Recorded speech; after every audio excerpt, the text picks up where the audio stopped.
अस्सलाम वालेकुम। आपको पता है कि 27वां सिपारा पढ़ रहे हैं और सूरह अल हदीद जो है वो कंटिन्यू करेंगे और कोशिश करेंगे कि आज इंशाल्लाह यह सिपारा मुकम्मल हम कर लें।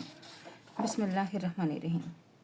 तुम जान रखो कि दुनिया की ज़िंदगी महफिल, खेल और तमाशा, ज़ीनत और आराइश और तुम्हारा आपस में फ़ख्र करना और माल और औलाद में एक दूसरे से ज़्यादा तलब की ख्वाहिश, इसकी मिसाल ऐसी है जैसे बारिश से खेती उगती है और किसानों को भली लगती है, फिर वो सूख जाती है तो इसको ज़ोर ज़र्द देखता है तो फिर वो चूरा चूरा हो जाती है और आखिरत में काफिरों के लिए सख्त अजाब और मोमिनों के लिए अल्लाह की तरफ बख्शिश और खुशनुदी है और दुनिया की ज़िंदगी तो महज धोखे का माल है। 20।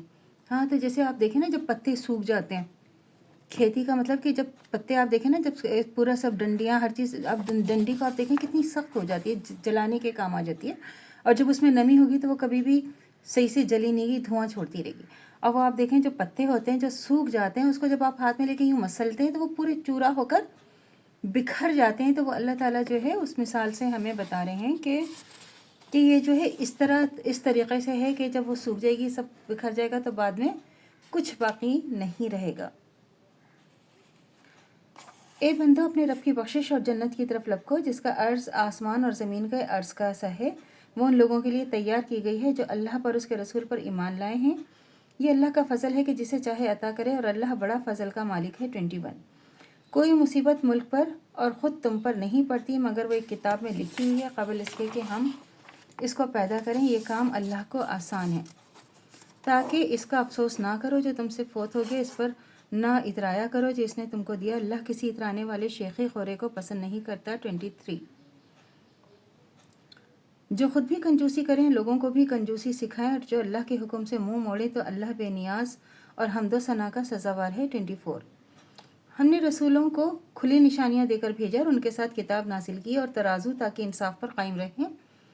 और हमने लोहा पैदा किया और इसमें हैबत रखी और लोगों के लिए फ़ायदे भी हैं, इसलिए भी कि और हमने नूह अलैहिस्सलाम को, और इसलिए भी कि अल्लाह जान सके कि कौन अल्लाह की और इसके रसूल की बिन देखे मदद करता है, और अल्लाह बड़ी क़ुव्वत वाला ज़बरदस्त है। 25।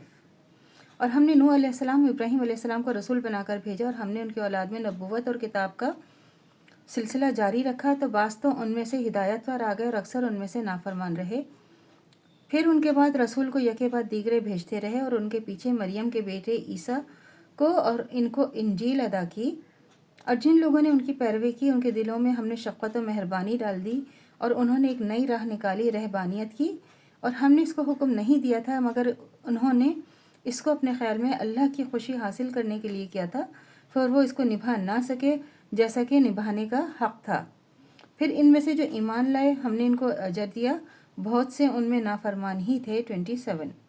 मोमिनो, अल्लाह से डरा करो और इसके रसूल पर भी ईमान लाओ। वो अपनी रहमत से तुमको दुगना अजर अता करेगा और तुमको ऐसी रोशनी देगा जिनमें तुम चलोगे, तुमको बख्शिश देगा और अल्लाह बड़ा बख्शने वाला है। 28। ये बातें इसलिए बयान की गई हैं कि ताकि अहले किताब जान ले कि वो अल्लाह के फ़ज़ल पर कोई कुदरत नहीं रखते, और ये कि अल्लाह का फ़ज़ल अल्लाह ही के हाथ में है, जिसे चाहता है देता है, और अल्लाह बड़े फ़ज़ल का मालिक है। 29। तो अल्लाह से दुआ करनी चाहिए जो हमारे ईमान है मुद्दतम तो कायम दायम रहे, ख़त्म बिल खैर ईमान पर हो। इजाज़त दीजिए। अल्लाह हाफ़िज़। मेरे चैनल को लाइक कीजिए, शेयर कीजिए, सब्सक्राइब कीजिए। शुक्रिया।